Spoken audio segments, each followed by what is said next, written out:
This bass behavior study has changed my outlook on where I look to start fishing for bass. I've been using this study in recent years to help me find areas with big bass on high-pressured bodies of water. This study has proved to us that fish are not where the magazines, TV shows have told us, and you may not be throwing your lure in front of 40% of the bass population. In this video today, we have a Catch 15 challenge on a small public lake. Our goal is to catch a limit of bass for 15 pounds in under 4 hours without any help, practice, or any information. This lake does get a lot of local pressure, and I'm going to share with you how the information from this study can help you start thinking about targeting bass with a new approach. This study was done by Todd Driscoll and Jake Norman, fisheries biologists for the Texas Parks and Wildlife Department. This telemetry study has had a duration of 2 years on Lake Fork and Toledo Bend Reservoir. As you may know, Lake Fork and Toledo Bend are popular lakes and has been in the top 10 lakes list in the Bassmaster magazine multiple times. The information I got from this study came from Ken Smith's YouTube channel, where he interviewed Todd, the 2024 March Bassmaster magazine, and also the Texas Park and Wildlife YouTube channel. I'll put links to these videos down below in the description. Also to note, this study was performed on lowland reservoir type lakes, which may not have the same results if performed on a highland reservoir or even a river system. The findings both of these lakes had behavior that we already knew about, but also had some behavior that is not easy to explain.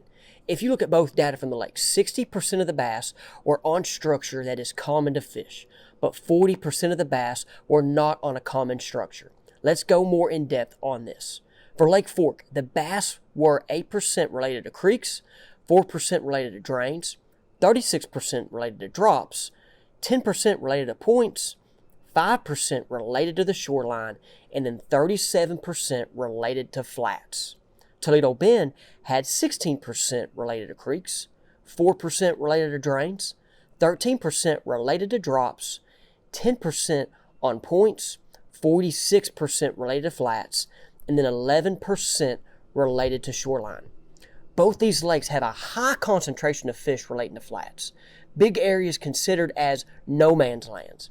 These are the areas that anglers will overlook, and then which also means they get less fishing pressure. So this study, of course, opened my eyes on areas to look when I go out and target bass. But at the same time, guys, it really did not. It was more of a voila moment for me. Growing up, there were 2 lowland reservoirs that I fished a lot. And both of them, we would catch fish on some of these flats offshore.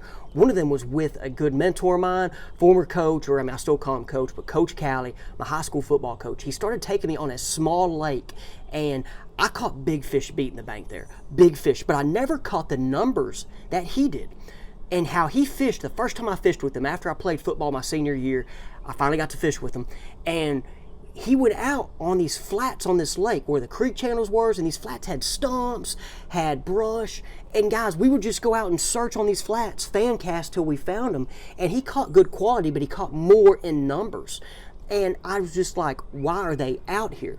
Then another lake, Lake Brewer, lake guys that are popular, offshore lake, there's one big flat there, a big flat that had brush placed on it.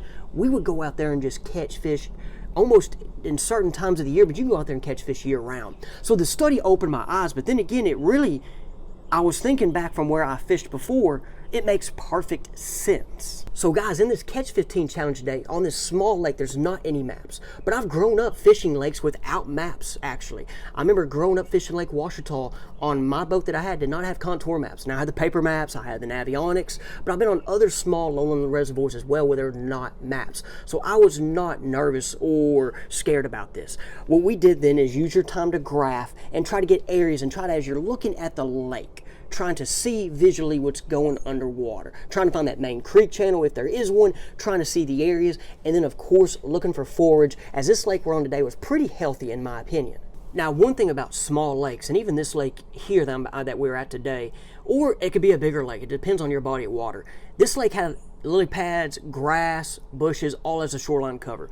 Very obvious pieces of cover to fish. Obvious with your eyes, like, hey, a fish should be in that. And growing up on areas, even the Arkansas River where I grew up, fished a lot, man, there's all this nice cover. But guys, there's a point where them fish were not always in it. They moved out to the flats where the channels were. And that's one thing about, with all the information today, everything that's on YouTube, fishermen I think are better than ever, okay? With all the information, all the learning opportunities. So fishermen are gonna fish the obvious areas, your channel swing points, your channel swing banks. They're gonna fish that obvious piece of cover where that lily pad is. That lily pad's right over there by itself, that piece of grass that's out there by itself. So guys, one thing when you're out fishing your lakes, small lake, big lake, you've got to think of something different to be able to go find fish that have not been pressured. Now, one thing, of course, today that I'm going to mention that helped us and will help me in the past couple years, and it will help you if you have it, is forward-facing sonar. Our electronics all the way around today are updated, from side imaging, down imaging, 2D. They're all updated. But then with the power of forward-facing sonar as well, it is easier to find these fish on these flats, on these drops, on these no-nothing banks. Now, one thing, too, about finding these fish, of course, with forward-facing, then it becomes to catching them. And guys, if you watched my video last year on the Bass Fishing Declassified channel, I made a whole video about this fish for the 41% of the bass population, and I talked about the lures. Of course, guys, you can throw your traditional Texas rigs, your crankbaits. I love the crankbait, your jig, Carolina rig, but I also was trying to throw other baits to get these fish to bite, and to sometimes get the big fish to bite. One of those baits that I got on last year, okay, that I'll say I got on last year in this month and then throughout the summer, was the big flutter spoon, okay? Something about this flutter spoon underwater is like a glide bait, okay? If you hear about the glide baits, the power of pulling fish out, drawing them. This does the same thing, but with me, this gets more bites, and when they're eating this on the day, like you're about to see, it is a blast. He saw that thing. Here they come. Oh, Jimmy. Oh, buddy. Yeah, need that. Huh?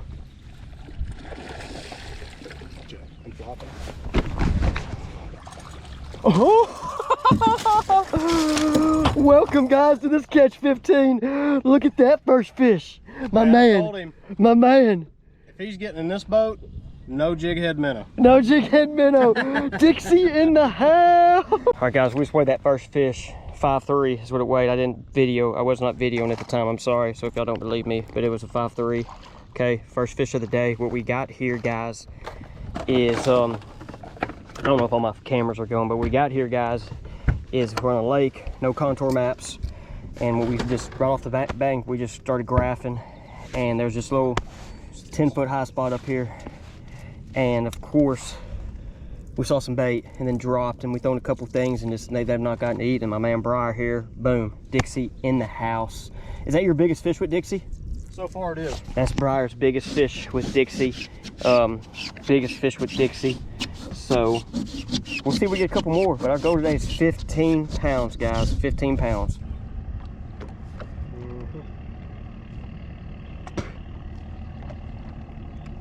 Come on. Yep. Oh my God. Yeah, you got him. You got him. I'm backing up. My man.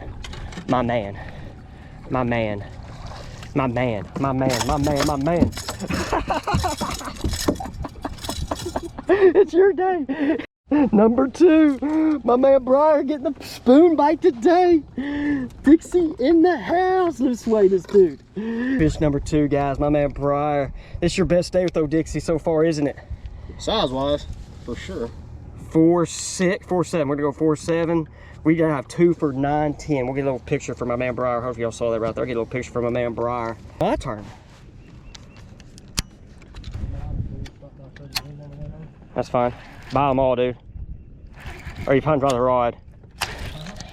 That's a big one, dude. Yeah. I'll flip it. Not as big as yours. I just don't want to break anything. Oh, you're good. There we go.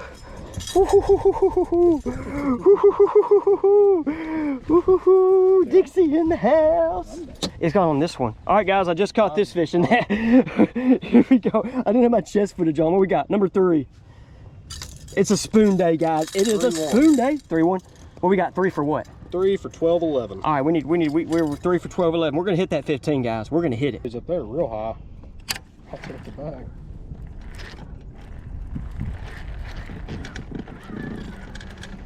Where's all of our buddies at? They're up here on the dang. That's where they're all at right now, bro. They're up on the dang flat. Crap. No swim bait up there. That's the end of this point. That's all I was telling you. Oh. Guys, really quick, if you are interested in a one-on-one virtual lesson, I'm now offering those. You can go down to my Jimmy Easterling Fishing Facebook page, send me a message, ask for more information. We will go over any information you want. If it's a breakdown of a lake that you like to fish, or if it's an area technique, multiple lakes, it's an hour Google Meet session. I'm doing it on my own. We used to do them through Fish the Moment, but now I'm just doing them on my own. Also, I got my forward-facing sonar lessons. That has been a big hit. If you're interested in that, once again, go to my Jimmy Easterling Fishing Facebook page and send me a message and I'll give you more details. Oh, crap.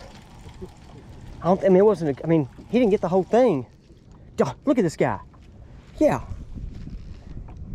Please, please, please, please. Got him. That was cool. I just lost one, guys, on a swim bait. My man here, we're about to get to 15. Don't break my rod. Oh my gosh, you want me to help? Grab this net.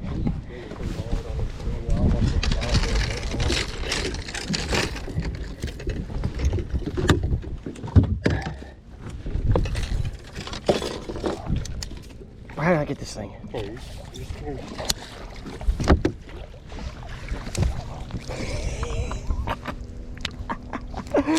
Oh, what a day. Man, he's a little bit bigger than I thought it was. No, that's what I thought. I thought it was like a 6-pounder, dude. Like a 4. No.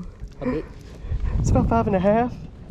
We are at 4 fish for 17-13 right now. Hey, bro, you want to talk about what you just did with that line through there? So, the 316 line through that I was talking about earlier, actually a good buddy of mine, Carson, he actually told me about it last year. We like throwing big swim baits, big top waters, fishing for big fish, but a lot of the times this time of year, you know, fish are in a funk, some are on the bank, some are out deep, but a lot of them suspend in shallow water. And it's a real buoyant swim bait. You can keep it up above them. They murder. Guys, here on my spoon setup today, I know we've done a couple different things, but my spoon setup is POW Endurance Series 7.9 mag, medium heavy, fast, okay, using 20-pound test right here. That's that Dixie Jet right there, the Dixie Jet Talon. My man Briar, what were you were using a what were you using earlier, 710 or 7.9 as well? I was using a 711 stick front day rig rod with 20-pound Invis. He was using it to that stick 5 rod, and he had no boo-boo with it. We're had a little boo-boo. So here we are now, guys. We're at 20 pounds right now. We're 2 hours into the challenge, almost 2 hours, and we might not even go all 4. We might cut this thing and then leave this lake and go to another lake for today. But a variety of stuff. I mean, now he caught that one big on a swim bait and a top water. Which top water is it? This one right here? The old Strike King Mega Dog right here. Strike King Mega Dog, all hooked up, jam packed. And then yeah, we've thrown a variety, as you see right there, variety of different lures and stuff. But right now we're going, when they're eating this, it's a day just to get the big bite. Oh buddy, you're about to get bit. Yeah. Yeah. I'm throwing in there. Need the net?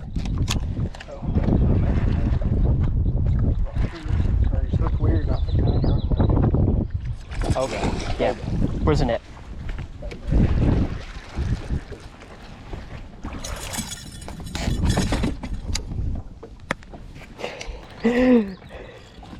We're gonna weigh this fish, guys, and we are done.